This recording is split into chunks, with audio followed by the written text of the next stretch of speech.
Here, let's take a look at today's work, the research component for your poetry presentation. This is due by the end of class Monday. I do believe most of you can finish that well within the 30 minutes or so that you should have left in class once you're done with your Membean quiz. So you're going to create a video presentation next week about your poet and one of their poems.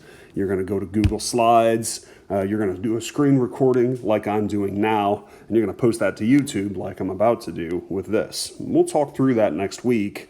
If you get it done early, you get bonus, but if you're not ready to get to that, let's talk about what you're doing today. Today, you're going to research the information you need to be an expert on your poet. So you're going to complete this table below. You're going to use complete sentences for boxes 4 and 5. Okay, and you're going to use quotes from your sources for boxes 4 and 5. Remember, a quote is any line you take from another source. You don't have to look for dialogue in your sources.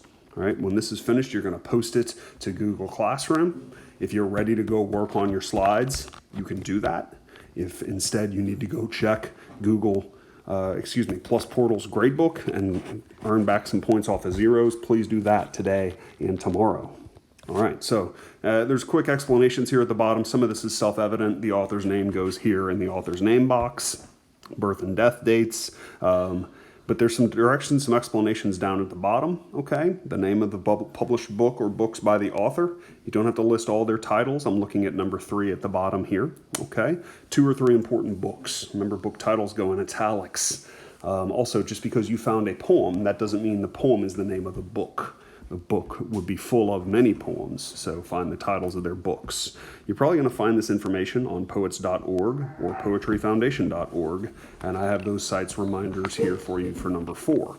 Number 4 is about why your poet is famous. Did they win awards? Are they teachers? Are they professional speakers? That's information you can definitely find on those 2 websites, poets.org or poetryfoundation.org. Wikipedia doesn't as often have those. You're allowed to use Wikipedia for this if you need to. But then you're going to put the information in your own words in addition to a quote. Why is your poet famous is number 4.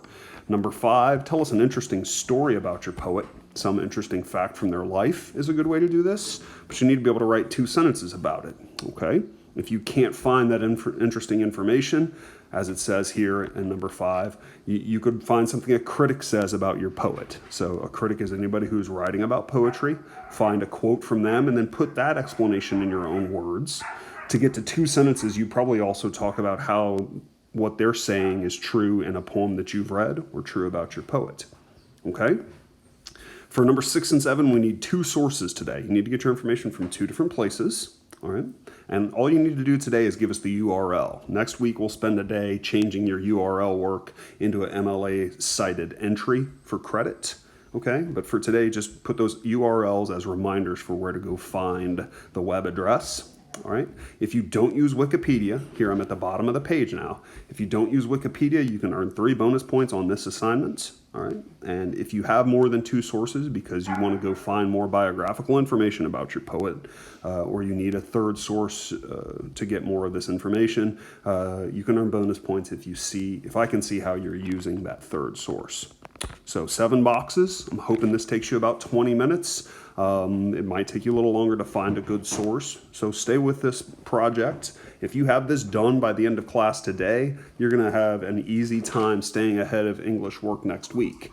If you don't, you also have tomorrow's work day, and you have the weekend to keep filling in these boxes. So the time frame is pretty generous here, and that's because I want you to do the work and do it right. Please be in touch if I can help you with any of this. Be specific with your questions if you're emailing me, and have a great day.